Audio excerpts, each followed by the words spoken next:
Sveiki, Alio. sveiki, jums paskambino radio stotis Pisk FM. Taigi, norėdami laimėti marškinėlius, turite atsakyti į 2 klausimus, labai lengvi. Pirmas klausimas. Laukiu atsakymo.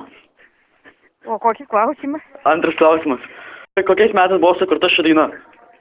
Ne, jau mes per seni. Velnius žino, nežinau. Jums nepasisekė atsakyti šios klausimus, tačiau jūs laimite pagulos prizą mūsų dainą. Nu, kokią? O galiu žodžiais padainuoti? Nu, prašau. Jos sakytės, kaip iš ko gytės. Ne, nemogu, atsiprašau, paleisti normaliai. Jums radija dovanoja šią dainą nustatę.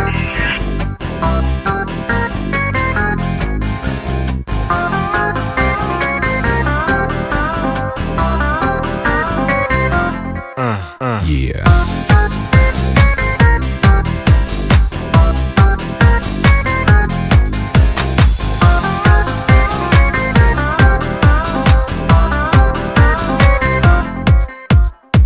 Daug merginų turėjau, o įstrigo viena,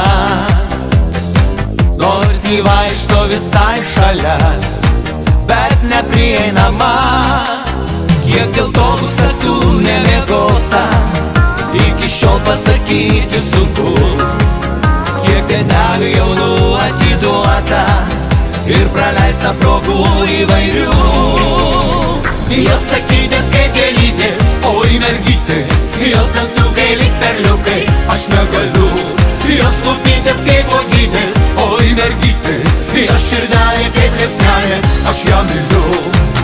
Man netrūksta vaikinų, aš nebūnu viena, ir kita vėl šypsausi aš, vos pamačius tave. Kiek dėl to po langais aš stovėsiu, iki šiol pasakyti sunku. Kiek dėl to su gitara liūdėsiu, kiek dėl to išdainuosiu dainų. Jos sakytės kaip gėlytės, oi mergytė, jos dantukai lyg perliukai, aš negaliu. Jos lūpytės kaip uogytės, oi mergytė, jos širdelė kaip liepsnelė, aš ją myliu. Aš į ją nežiūrėsiu, kitos myli karštai, kad pasaulyje ji ne viena sužinos apie tai. Kiek dėl to aš naktų nemiegosiu, iki šiol pasakyti sunku. Kiek dienelių jaunų atiduočiau, kad po langu stovėtumei tu. Jos sakytės kaip gėlytės, oi mergytė, jos dantukai lyg perliukai, aš negaliu.